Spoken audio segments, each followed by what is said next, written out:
जय जय श्री राधे। श्री सद्गुरु देव भगवान की जय हो। वृंदावन के नित्य नवीन निकुंजों में जहाँ प्रत्येक पत्ता प्रेम से स्पंदित है, वहाँ राधा और श्याम की लीला संसार की दृष्टि से छिपी हुई, परंतु प्रेमी हृदय के लिए सदा प्रकट है। निकुंज क्या है? वह केवल वृक्षों और लताओं का समूह नहीं है।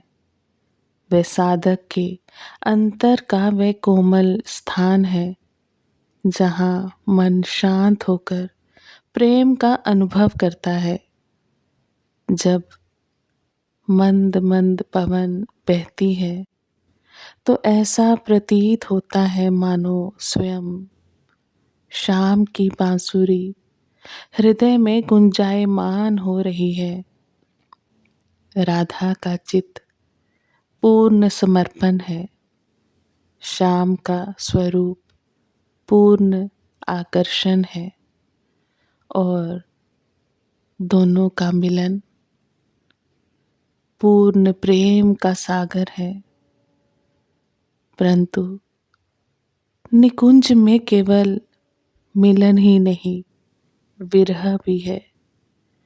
कभी कभी शाम दृष्टि से ओझल हो जाते हैं, तब राधा का हृदय व्याकुल हो उठता है। ये व्याकुलता दुख नहीं, प्रेम की पराकाष्ठा है। साधक भी जब प्रभु का अनुभव नहीं कर पाता तो उसका मन तड़पता है, परंतु वही तड़प आखिरकार उसे और निकट ले आती है। निकुंज हमें सिखाता है कि प्रेम में अधिकार नहीं, प्रेम में केवल समर्पण होता है। जब साधक अपने अहंकार को छोड़ देता है, तभी वह उस दिव्य कुंज में प्रवेश कर पाता है। वहाँ शब्द समाप्त हो जाते हैं, वहाँ केवल मौन का संगीत होता है और उस मौन में आत्मा अपने प्रियतम को पहचान लेती है। वृंदावन का निकुंज बाहर भी है, परंतु उसका वास्तविक रूप हमारे ही हृदय में स्थित है। जब हम नाम का स्मरण करते हैं, जब हम सरलता से प्रभु को पुकारते हैं, तभी वह आंतरिक निकुंज प्रकाशित होता है। मिलन और विरह दोनों उसी प्रेम की दो धाराएं हैं। मिलन आनंद देता है और विरह गहराई देता है, और अंततः दोनों मिलकर साधक को पूर्ण बना देते हैं।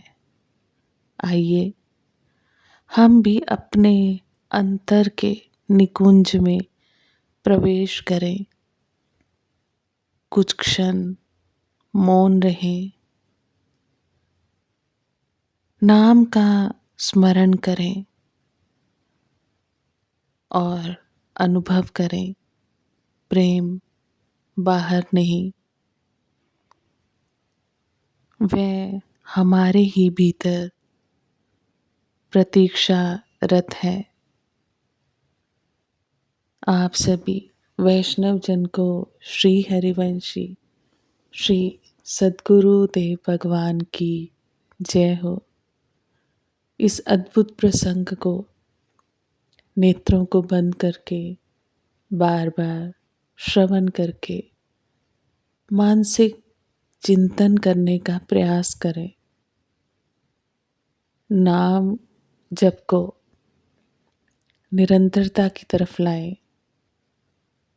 आप सभी वैष्णव जन को श्री हरिवंश जी जय जय श्री हरिवंश।